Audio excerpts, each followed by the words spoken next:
Hi everybody, welcome to Steelers Live and happy Friday. We are getting ready for Bengals on Sunday in Cincinnati against the Steelers. So let's take a look at the practice report and the status report, I should actually say, for the game. 3 names on here, guys who have not practiced all week. Darius Hayward-Bay and Morgan Burnett have been ruled out by the Steelers. Larry Fort, LJ Fort, both, you go either way there. Doubtful though. And again, all 3 of those guys have not practiced. And joining me now to go over the status report and to talk about a physical AFC North matchup is Bob Labriola. Happy Friday, Labs. Happy Friday, Missy. Happy Friday. Let's go to Cincinnati. I have all kinds of water today, so we're going to make it, okay? Okay. We're going to be okay. Okay, I'll try and talk more than you, so to save your throat. All right, so some good news. A name not on that list at all is Vince Williams, who wasn't able to play in the last game. Right, and LJ Fort, a name that is on the list.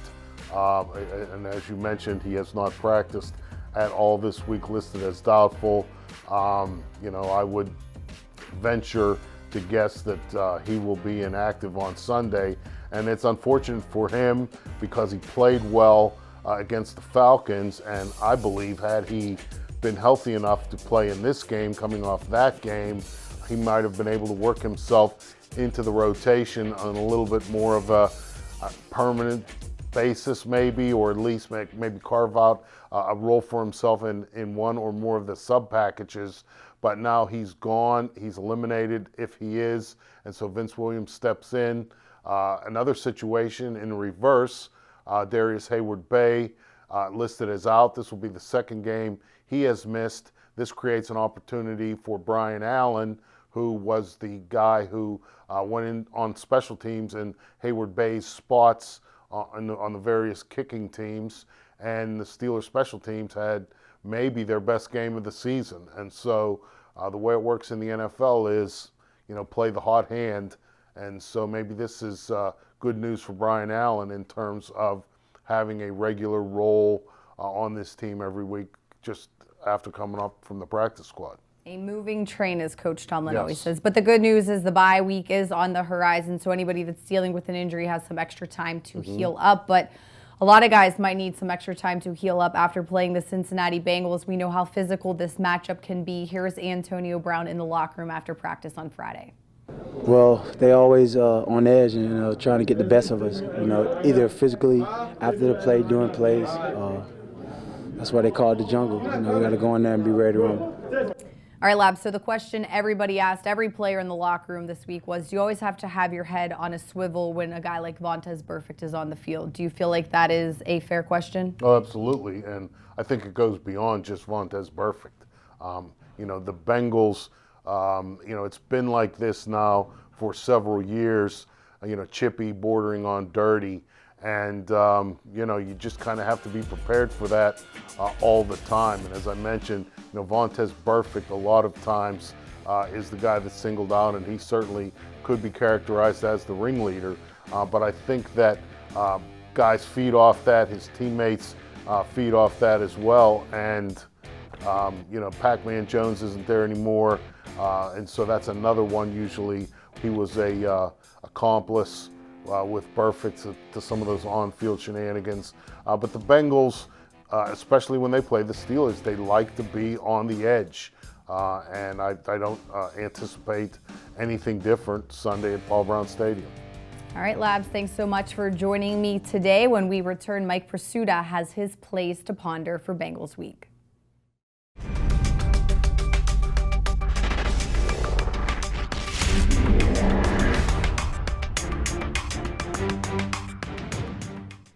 And Mike Prisuta joining us this Friday to talk about the plays to ponder for the Cincinnati Bengals. Take it away, Mike.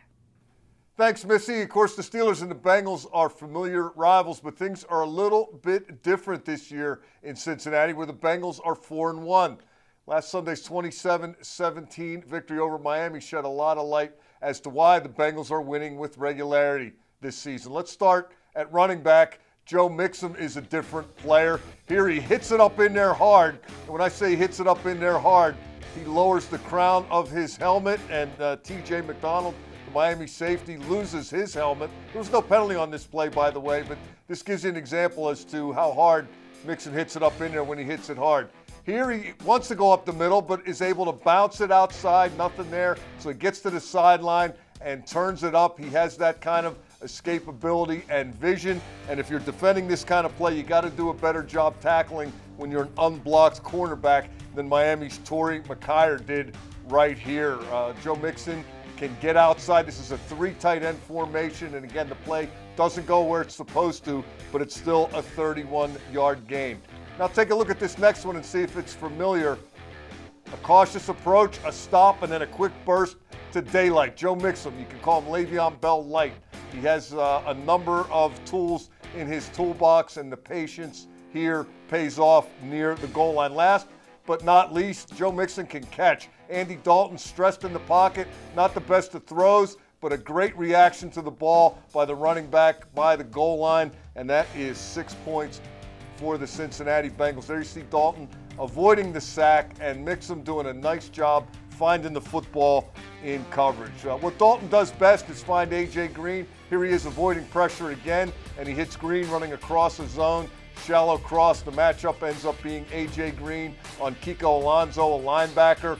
Here you see again, Dalton's pretty nifty in the pocket, and he knows where A.J. Green is going to be when he gets in trouble. Green, conversely, knows how to find those soft spots. Here Dalton gets flushed. He's in trouble, but he's able to throw on the run to a spot because he knows his buddy A.J. Green is going to be in that spot. Green breaking off his route. He's covered pretty well there, but he just heads to the sideline, finds an opening, and here we go. The signature aspect of this Cincinnati Bengals team, as good as Andy Dalton and A.J. Green are together, the signature element is the pass rush, or as Mike Tomlin might call them, the rush men.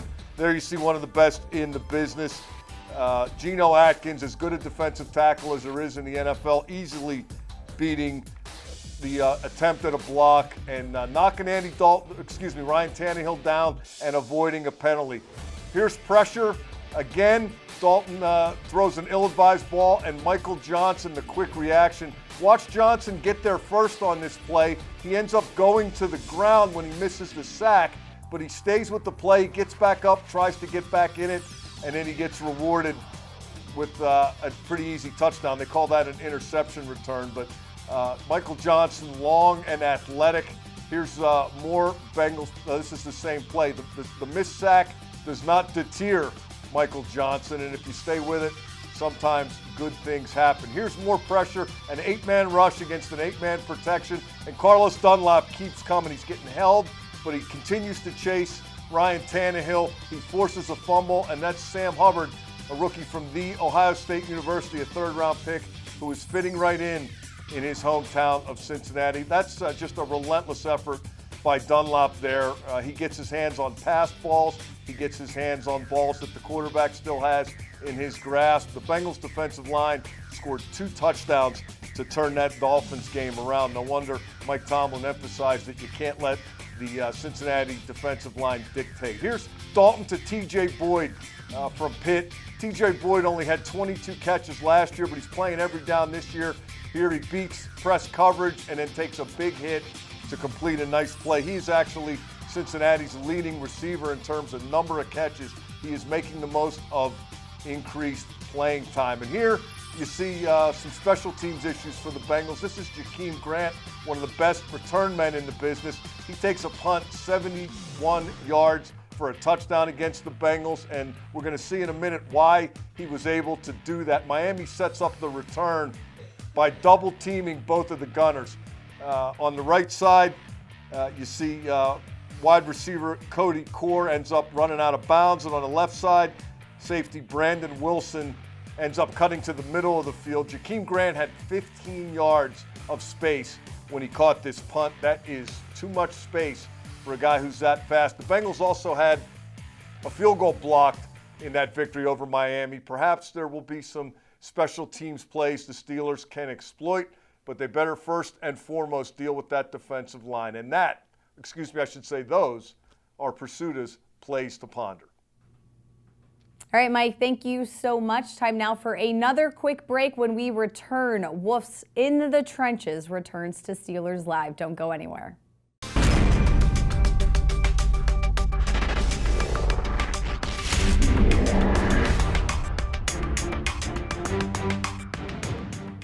All right, we have a special treat this Friday. Craig Wolfley's In the Trenches makes its return, and he is joined by Ramon Foster for this edition. Take a look.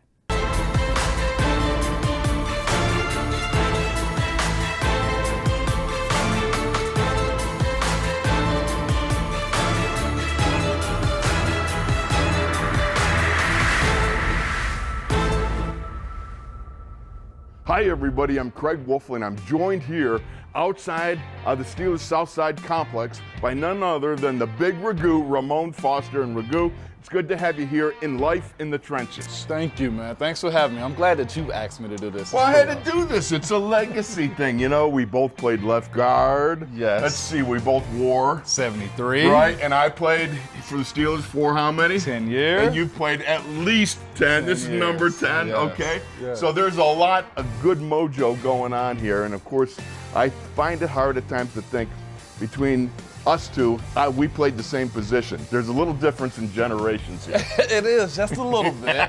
You were the guy that was more shorter in stature that everybody hated. I'm more taller, and everybody think they can run through me, but it works. It doesn't work, man. I've seen people, they become helmet magnets on you, buddy. I love it. All right, now, one of the things that has stayed the same, though, is the fact for offensive linemen, hands are big.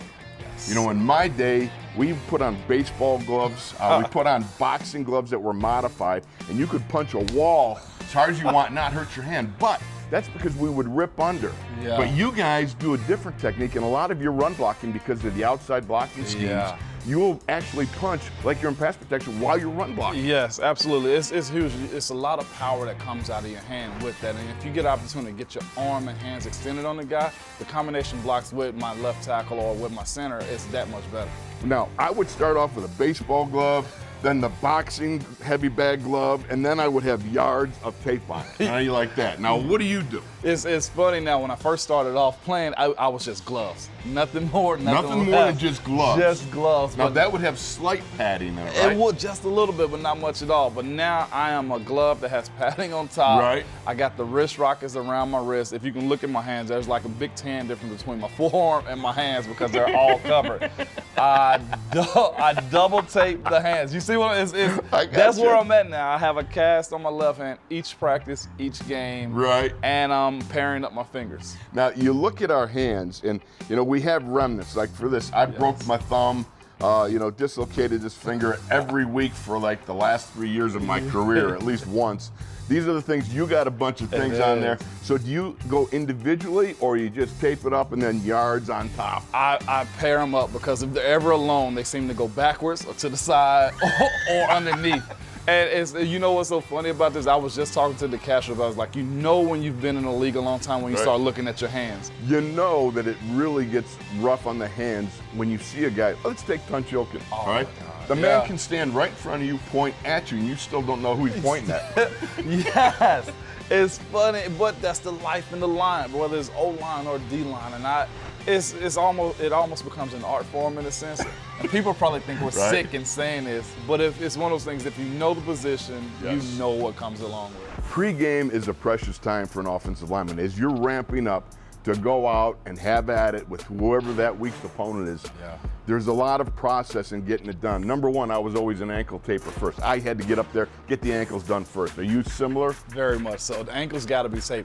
Although it might not do much, it's the mental. It's the mental thing. It's like the stability of like, yes, I'm secure. That's number one. After that, it's pants, shoulder pads, jersey tucked in. Okay, now it's let's get going. Okay. Yes. Are you in front of your locker, or do you go into? Because I was always in front of my locker. I was in there. Actually, back then it was putting a dip in the mouth. You know, you're just kind of getting the nasty ready in your mind. You're getting ready to go out there, so you're locked into your hands. And you start taping your hands. It's always the last thing because it's almost like tying your shoe in a sense. Yeah. When you get the gloves on, it's like, okay, well, I can't touch my phone. Right. I can't go do anything else crazy. And as wet as our hands get, I'm like, okay, they got to be dry by the time they hit the field. Because at that point in time, I'm pushing my hands together. The feel of the leather, you feel, okay, it's sticky enough for me. It's a cerebral, like, I can't even really explain it. I know what you're saying because it's a coming together of forces. It is. And I'll give you this example. I see you when you come out a walk around.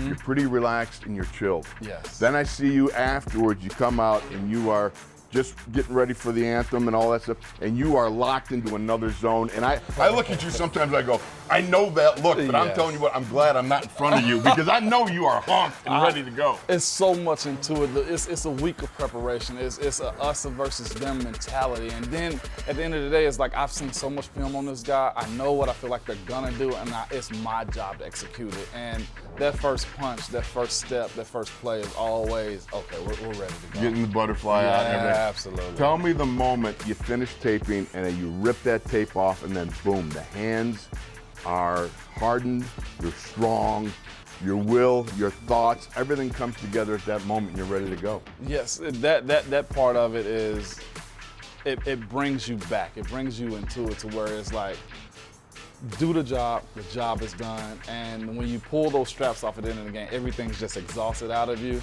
That's a no better feeling. Win or loss, to know that, hey, I made it out safely, my job is done, everything's intact, and we roll on to the next one. That's Ramon Foster, one of the best. This is Life in the Trenches.